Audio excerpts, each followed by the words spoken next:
Hello po mga kababayan, pag-usapan natin si NBI Director Matibag, isang opisyal ng NBI na hindi matibag-tibag, taga-tibag, wrecking ball. Binubulo ni Baste, mga kababayan, pati si Director Matibag, callin mo ako, lolo ni Mochoy. Takot ba kayo kay Matibag? Uy, parang takot kayo, hindi kayo sumasagot. Takot ata kayong makasuhan eh. Oo! Iparinig nyo ito sa NBI sa Manila, ha? Takot! Po, patong-patong na kaso ang kinakarap nila. Titibagin sila ni Matibag. The wrecking ball. So sa ilalim mga kababayan ng pamumuno ni NBI Director Melvin Matibag, pinatunayan po ng ahensya na tapos na po ang panahon ng mga nagbabagang mga balita at pagtalakay sa mga isyu ng lipunan. Bulsa, opinyon, banat at paglalantad sa katotohanan. Bulsa, what you see is what you get. You decide. Hello po mga kababayan, si Dante Maravillas. Hello po mga kababayan, pag-usapan natin si NBI Director Matibag, isang opisyal ng NBI na hindi matibag-tibag, taga-tibag, wrecking ball. Binubulo ni Baste, mga kababayan, pati si Director Matibag, callin mo ako, lolo ni Mochoy. Minamaliit yung pagkatao ni Director Matibag. Yan yung kanyang sinabi doon mga kababayan sa Rage Rally sa Davao City. Isama na po ninyo, Director Matibag, itong si Baste. Kailangan i-review ninyo po yung kanyang mga sinabi. Tulad ng inyo pong ginagawang investigation kay Atty. Respicio, yung Vice Mayor sa Isabela. Kasuhan daw yun, disbarment. Tapos inciting to sedition. Sinubpena na po ng NBI at nagyabang uli, mga kababayan. Nagamon. Ito, tignan ninyo. Takot ba kayo kay Matibag? Uy, parang takot kayo, hindi kayo sumasagot. Takot ata kayong makasuhan eh. Oo! Iparinig nyo ito sa NBI sa Manila, ha? Takot ba kayo kay Matibag? Isa pa. Takot ba kayo kay Matibag? Takot ba kayo kay BBM? Nagamon. Huwag kayong matakot mga kapatid. Ako si Atty. Harold Respicio, Vice Mayor Napakayayabang. ng Mercedes Isabela. Galing sa Northern Luzon. At ang Northern Luzon ay solid Sara Duterte! Ito, sobra kong makasigaw po. Matibag!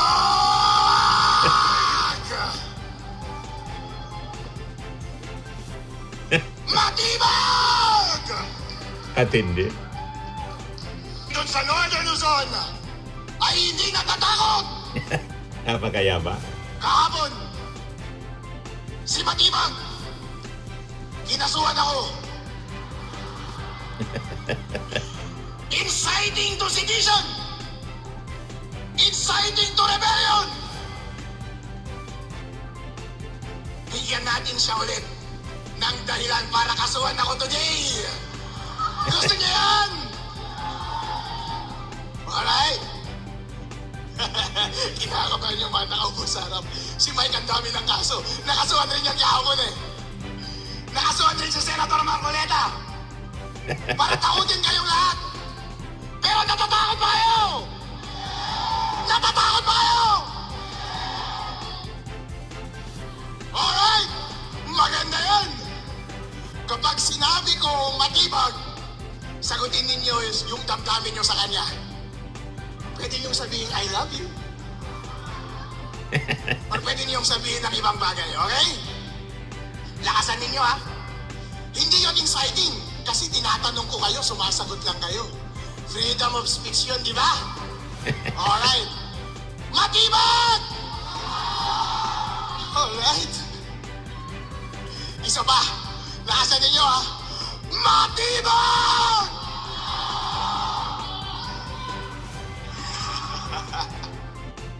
Ganon ang mga kampo ni Digong, ni Sara. Parang may mga tama talaga.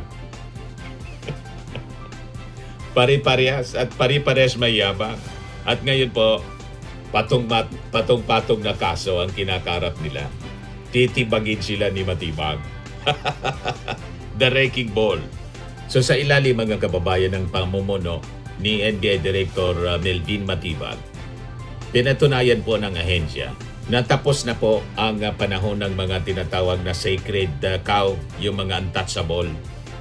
At sa batas mga kababayan, ay hindi na po instrumento ng mga makapangyarihan, kundi maso na dudurog po sa bawat illegal na network na itinayo po sa ilalim ng proteksyon noon pong nakarang administrasyon. At bawat po operasyon ay hindi simpleng pagpapatupad ng batas. Ito po ay isang legal na deklarasyon na ang mga sindikato, mangingikil at mga puganting nagtatago po sa likod ng kanilang mga dating posisyon ay mawawala na po ng masisilungan. Mula sa sex trafficking ring, pangingikil, hanggang sa mga stage drama tulad ng nangyari po sa Senado para po takasan yung hustisya. Isa po ang mensahe ni Direktor Matibag, walang alyansang pampolitika ang mas mataas sa kamay ng batas. So si Matibag, siya ngayon ang tagatibag or tagatibag. Parang mali yung pagka-pronounce natin. Tagatibag. Si Matibag. Isa siyang matapang na pinuno. Walang takot sa pagbuwag ng mga influential network ng mga personalidad na dikit po sa dating administrasyon.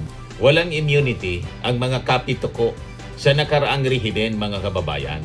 Ang kapangyarihan ay pansamantala, ngunit ang pananagutan sa kriminalidad ay permanente. Siya ang protektor ng publiko, binigyang diin ang pagbabalik ng tiwala po ng mga mamamayan sa NBI sa pamamagitan ng mabilis at konkretong aksyon laban po sa korupsyon at kriminalidad. Ito ang ilan mga kababayan sa mga naging tagumpay ni NBI Director Matibag at mga kasangkot sa mga ginawang operations ng NBI. Una yung pagsalakay po doon sa isang nightclub, yung Chicago nightclub at Blue Hotel na involved sa human trafficking. Yung mga pangalang kasangkot na sinampaan po ng kaso ng NBI ay sina Jolie Defensor, yung asawa at saka chairperson na Sharing Development Corporation, asawa ni Mike Defensor. Saka yung anak na treasurer na nangangalang Miguel. So matatandaan na matagumpay mga kababayan na sinalakay ng NBI operatives ang Blue Hotel at saka yung Chicago nightclub kung saan naligtas ang aabot sa 54 na mga kababayan mula sa isang malaking sex trafficking ring. So alam naman natin po na ang human trafficking ay isang napakatinding krimen. Isang makahayop na krimen na wala pong puwang sa isang sibilisadong lipunan. So, tinimbog ito ng NBI, gaano man ka-impluensya ng pamilyang invuelto rito. Hindi nagpasindak ito pong si NBI Director Melvin Matibag. Then recently, yung ginawang entrapment laban sa PGMN founder na si Franco Mabanta na involved po sa pangungutong alleged extortion laban sa dating speaker amounting to 350 million pesos, dating speaker Martin Romualdez. So ang extortion o pangingikil gamit po yung media network ay isang tahasang pambababoy sa malayang pamamahayag at kriminal na gawain na dapat lamang lamunin ng rehas. Then, hindi din nagpatibag si Matibag sa USAA. Yung nangyari pong, the Senate is under attack. O diba? So, direkta nitong hinarap si USAA Acting Chief Aplaska hinggil sa jurisdiksyon at presensya ng mga elemento ng NBI sa premises po ng Senado. Giniit po ng NBI Director ni Director Matibag na malawakan niya yung otoridad ng NBI sa pagpapatupad ng batas kumpara sa USAA. upang masigurong walang makakatakas sa mga investigasyon. So alam na ninyo yung detalye nito? Yung pagsiserve na NBI sa ICC warrant laban kay Senator Bato de la Rosa na hinarang po ng USAA, hinarang ng Senado. So kasunod ng gulo, ilalim mga kababayan ng Ombudsman sa 6-month preventive suspension itong si Aplaska. Sa legal na punto kasi mga kababayan, ang paggamit ng USAA bilang personal na security upang mag-organize ng peking barilan ay isa pong kriminal na obstruction of justice at tahasang pananabutahe sa operasyon ng pambansang kapulisan. O ngayon, sino yung susunod po na titibagin ng NBI? Si Bato, si Roque? Malamang mga kababayan. So mga kaso at rason kung bakit kailangang tibagin din ni Matibag itong mga nagtatago sa batas. Si Bato, alam na natin, wanted sa crimes against humanity. Sa kasalukayang status kahapon, idiniklara siya as armed and dangerous ng NBI. So bakit siya mga kababayan na kailangang matugis para iharap po finally sa International Criminal Court?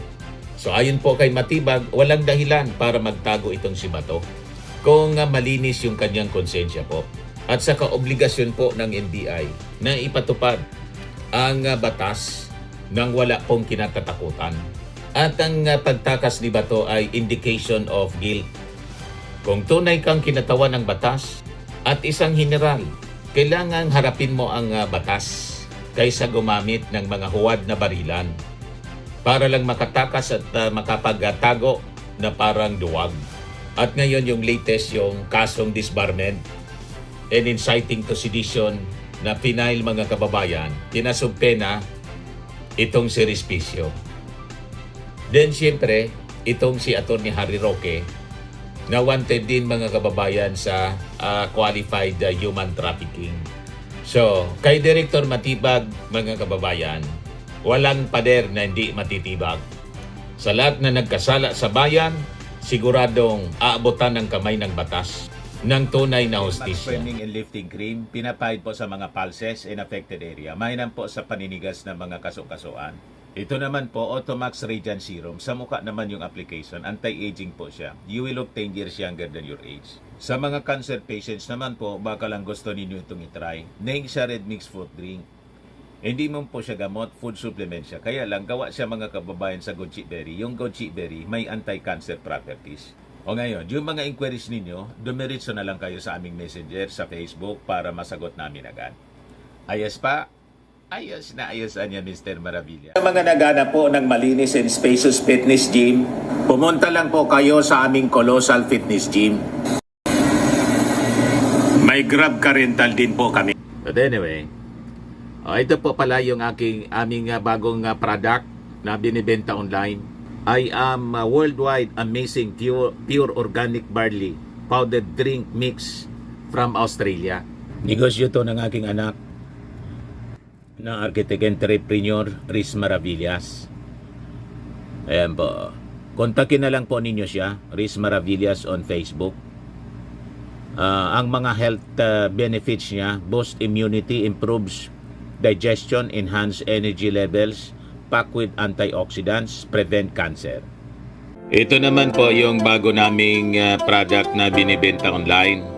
Eye Glow Serum, whitening po siya. Tingnan ninyo yung epekto sa aking anak na architect before and now. Yung mga inquiries po ninyo, dumiretso na lang kayo sa kanyang Facebook account, Riz Maravillas.